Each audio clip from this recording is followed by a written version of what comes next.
Hello friends, and not yet friends. Last week I showed you how to make the best vegan fried chicken ever. And now we're using that amazingly juicy, crispy, crunchy vegan protein to make a vegan take on General Tso's chicken, a spicy, aromatic, sweet and sour dish with its roots in Hunan, China, Taiwan, and New York City.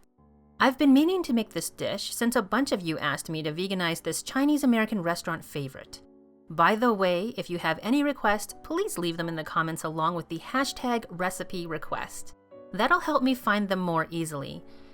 Ditto if you've already requested something in the comments before. It would just really help me out if you requested again or edit your old comment to add the hashtag.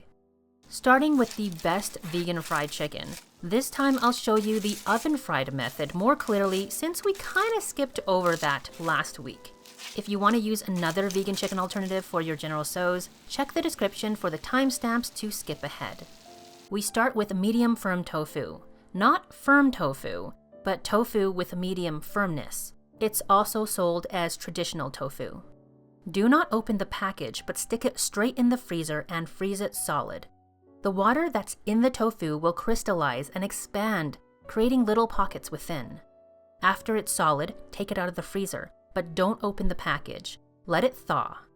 I speed things up by letting it thaw on the counter for about 4 hours, until it's still partly frozen and the outside of the package is still very cold to the touch. I wouldn't let it thaw all the way on the counter. It would just be too easy to leave it out too long, and that's not food safe, my friends. Let it finish thawing in the fridge, perhaps in the crisper or the door, which is usually the least cold place in the fridge. When the tofu is completely thawed, put it back in the freezer. This second freeze seems to help the tofu become more sturdy. If you press it before freezing it a second time, it will fall apart more easily when you try to press it, and it won't get the same texture we're going for. You guys also asked me if you can use firm or extra firm tofu. And of course the answer is, there are no rules. But if you want to make the realistic, flaky, meat-like texture, stick to the medium or traditional tofu.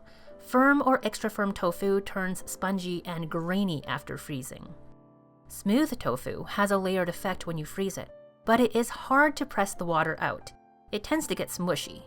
I've tried it here and it looks okay, but the texture is too soft and spongy. It tastes strongly of tofu because it couldn't get dry enough before getting soaked in broth. After your medium or traditional tofu has thawed for the second time, you can open the package, drain out the water, and gently press it. Again, I'm using the tofu mold for this job. You can use a tofu press if you have one, or you can use 2 cutting boards. Press them together over the sink or a large bowl, and the tofu should compress easily and the water should gush out. Watch it though, don't squish it so hard that you break and smush the tofu.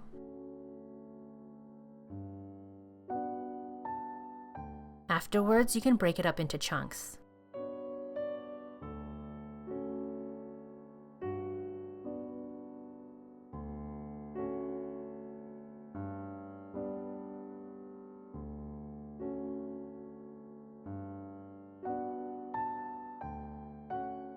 Coat lightly in seasoned flour. Like last week, I'm using a gluten-free 1-to-1 baking blend. This particular blend creates a very nice crunchy, crispy texture. Regular all-purpose flour is heavier than this gluten-free blend. You can lighten all-purpose flour by replacing a 1/4 cup with potato starch or cornstarch. Still, after testing a few different gluten-full and gluten-free blends, I recommend this one. As always, the recipe is on marystestkitchen.com, and I encourage you to read it through from start to finish before starting. That's a good way to ensure success when following any recipe, actually. Next, the vegan egg wash. I'm using Follow Your Heart's vegan egg powder and cold water. Can you use other vegan egg alternatives? Yes, but this one is the one that tested the best. Flax egg also works, but it's not as good. The result isn't as crunchy. Finally, roll in the seasoned flour again, this time with Rice Krispies added for extra crunch. It will be a messy situation. Can't be helped.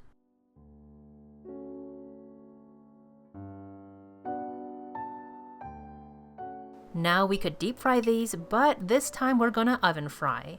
Spray these with a little oil for a lighter alternative, but I'm going to go with a generous amount of oil.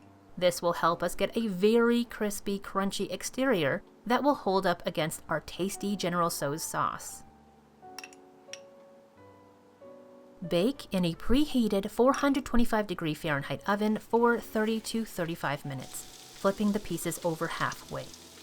And now would be a good time to start cooking your jasmine rice and prepping other ingredients. Take them out when they are a nice deep golden brown.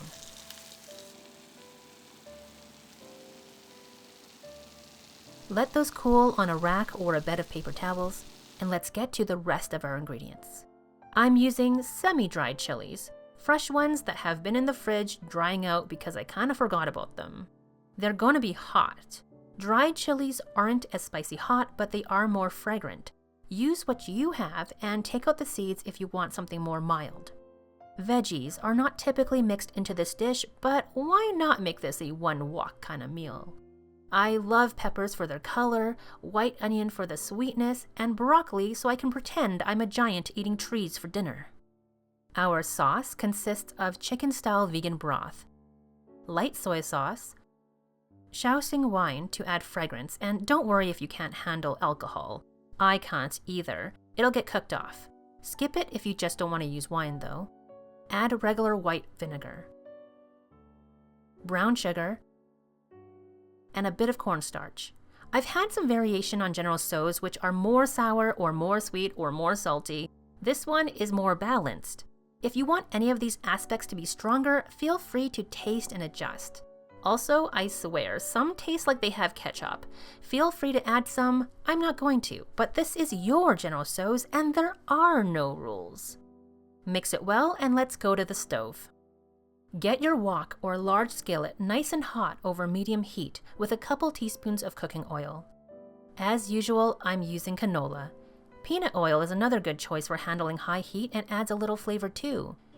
Don't use your good olive oil for this.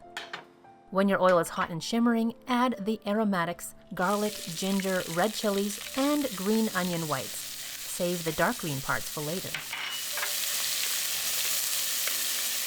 They will become nice and fragrant in a minute or less. Add your veggies if you're using them, and turn the heat up a little as you stir fry a half a minute to a minute, just until the veggies turn bright. We're not cooking them all the way yet.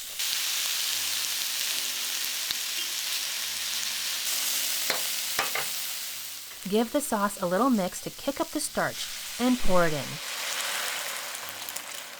It'll start bubbling and get thick pretty fast. When it does, add your vegan oven-fried chicken. It occurs to me now that I should have made these nuggets smaller for this dish, and I really need to get a proper wok spatula. But before you can give either of these things much thought, your vegan General Tso's chicken is done and just about ready to eat. Just add the dark green onion parts.